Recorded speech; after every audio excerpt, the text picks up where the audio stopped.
Menjelang akhir tahun 2021 di bulan November dan Desember 2021, khususnya wilayah di Kabupaten Tabanan terkena dampak berupa cuaca ekstrim yang banyak menimbulkan peristiwa alam, diantaranya banjir, tanah longsor, pohon tumbang, gelombang laut tinggi, dan peristiwa alam lainnya. Untuk itu perlu atensi bersama untuk menyatukan langkah serta menyiapkan sarana dan prasarana untuk dapat mengatasinya. Masyarakat yang kena dampak dari musibah alam dan meminimalkan korban jiwa. Kapolres Tabanan AKBP Ranefli Dian Chandra di sela-sela apel kesiapsiagaan antisipasi bencana alam menegaskan di setiap musibah baik musibah alam maupun non-alam, langkah-langkah dari aparat saja tidaklah cukup untuk mengatasi setiap peristiwa yang terjadi.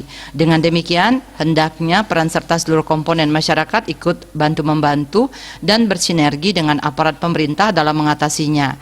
Di samping itu harus memperhatikan program pemerintah dengan tidak mengesampingkan musibah non-alam COVID-19 sehingga dalam penanganan musibah bencana alam dapat dengan tuntas dan tidak terpapar oleh virus. Yang patut diwaspadai dalam gejala musibah alam ini, tidak sedikit masyarakat yang memanfaatkan situasi untuk melakukan perbuatan kejahatan yang berimplikasi terhadap kriminalitas. Sebagai petugas yang bergerak di jalur terdepan dalam mengatasi musibah, baik musibah bencana alam maupun musibah non-alam COVID-19, harus menunjukkan kesiapsiagaan dan sehat dalam menanganinya sehingga semua tugas-tugas diselesaikan dengan baik, tuntas, selamat, dan setiap kegiatan masyarakat berjalan aman dan lancar.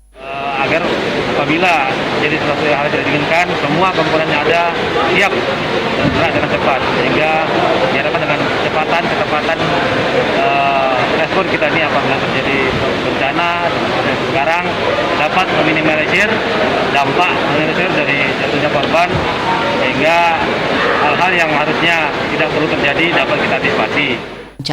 Raiswantara, Bali TV.